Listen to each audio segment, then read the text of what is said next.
Dans un garage sombre, le froid de la nuit imprègne l'air, donnant un ton sinistre. Israel Keyes, un homme impassible, travaille avec une précision effrayante, assemblant un sinistre kit. Il place un pistolet, des menottes et un couteau dans un récipient, chaque objet étant manipulé avec un soin chirurgical. Du ruban adhésif et des sacs poubelles suivent le douce claque des outils, ponctuant le silence étrange. Sa respiration régulière et uniforme est le seul son, un rythme glaçant à sa préparation méthodique. Dans la nature sauvage et désolée de l'Alaska, Keyes, vêtu d'un équipement de randonnée robuste, commence à creuser la terre gelée. Son souffle fait des panaches dans l'air glacial, tandis qu'il creuse méticuleusement un trou, le silence n'étant brisé que par le raclement de sa pelle. Avec une détermination farouche, il dépose un petit kit dans la tombe glacée, un secret enfoui profondément dans le paysage impitoyable.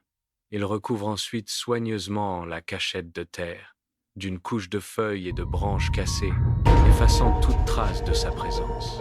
L'immense nature sauvage et intacte s'étend à l'infini autour de lui, soulignant l'isolement et la nature calculée de son acte. Le silence glaçant de la forêt gelée témoigne de la préméditation de l'acte caché des Keyes. Dans le bureau du FBI, l'agent spécial Hyde, un homme marqué par la fatigue mais animé par une détermination inébranlable, est assis au milieu de piles de dossiers non résolus. Des cartes des États-Unis dominent le mur derrière lui. Un réseau complexe de fils rouges reliant des points disparates, suggérant un motif caché. Son écran d'ordinateur s'illumine de statistiques troublantes. Chaque chiffre un témoignage silencieux des innombrables disparus. Des affaires non résolues qui s'accumulent. Le visage de Hyde est une toile de frustration, les rides s'accentuant à chaque question sans réponse, à chaque piste insaisissable. Le poids de l'inconnu pèse lourdement, un linceul épais sur la recherche désespérée de la vérité.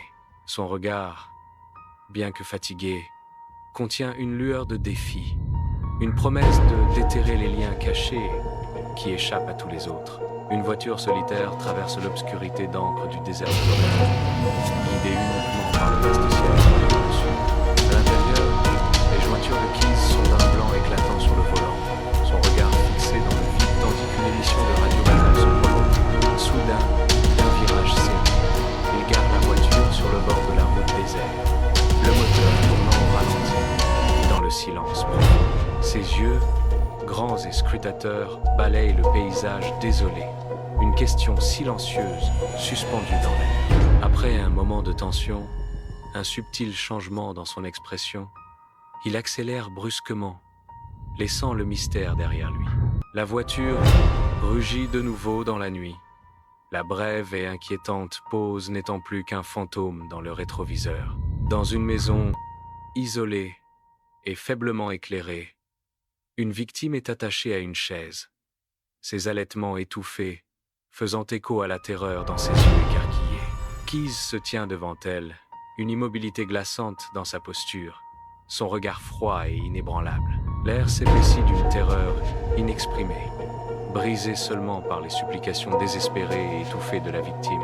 La voix de Keyes, d'un calme troublant et dénué de toute émotion, brise le silence avec des mots glaçants. Il prononce: « Vous voyez, ce n'est pas personnel. Ce n'est jamais personnel. Juste, nécessaire, un moyen pour une fin. Vraiment. » Ses yeux froids transperçant la terreur de la victime, demandant: « Et dans ce monde, n'est-ce pas tout ce que nous sommes? Des moyens pour une fin ?» Keyes se tient sur un petit bateau, les eaux glacées du lac gelé s'étendant autour de lui, reflétant le ciel froid et indifférent. D'un geste d'une désinvolture glaçante, Keyes jette un corps lesté dans les profondeurs glaciales, un grognement à peine audible s'échappant de ses lèvres. Un bruit sourd et écœurant résonne sur l'eau alors que le corps fait surface, puis disparaît dans l'abîme sombre. Des ondulations se propagent à la surface de l'eau, s'étendant comme des accusations silencieuses avant de s'évanouir dans le néant. Keyes observe le visage dénué d'émotion, comme si disposer d'une vie n'était qu'une tâche banale et routinière. Keys, impeccablement vêtu, s'approche du guichetier avec un sourire robotique et glaçant de politesse figé sur son visage. Ses yeux, bien que calmes, recèlent une profondeur d'obscurité cachée, ne trahissant rien d'écrit. Il conclut la transaction avec un sang-froid glaçant, son comportement étant un masque de normalité parfaitement établi. Le contraste frappant entre ses actions et son apparence souligne sa sinistre capacité à mener une double vie sans éveiller les soupçons. Dans une salle d'interrogatoire froide et crûment éclairée, le regard inébranlable de Reid cloue le témoin nerveux à son siège, les mains tordues. The témoin speaks in a low, hésitant voice. Il était normal, vraiment, rien d'extraordinaire. Un homme sans histoire, je vous assure. Reid, immobile, décortique les mots du témoin, ses yeux cherchant la moindre fissure dans la façade. Normal, sans histoire. Et pourtant, il est ici. Dites-moi, que signifie normal pour vous, précisément? Le témoin stammers. Eh bien, il a bu sa bière.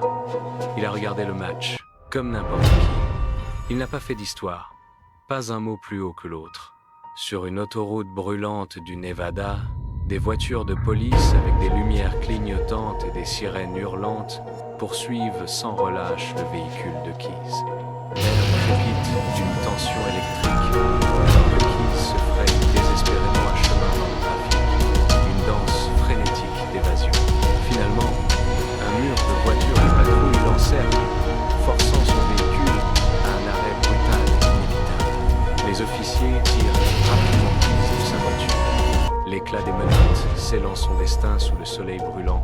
Dans une cellule d'isolement austère, Keys est assis complètement seul, son regard vide, perdu dans le silence oppressant. Les murs nus et froids et l'éclairage cru reflètent son profond détachement, dénué de toute émotion visible. Un silence lourd et suffocant emplit la cellule, amplifiant l'immobilité glaçante de sa présence. L'image s'estompe lentement sur son visage énigmatique, laissant derrière elle un profond sentiment de malaise.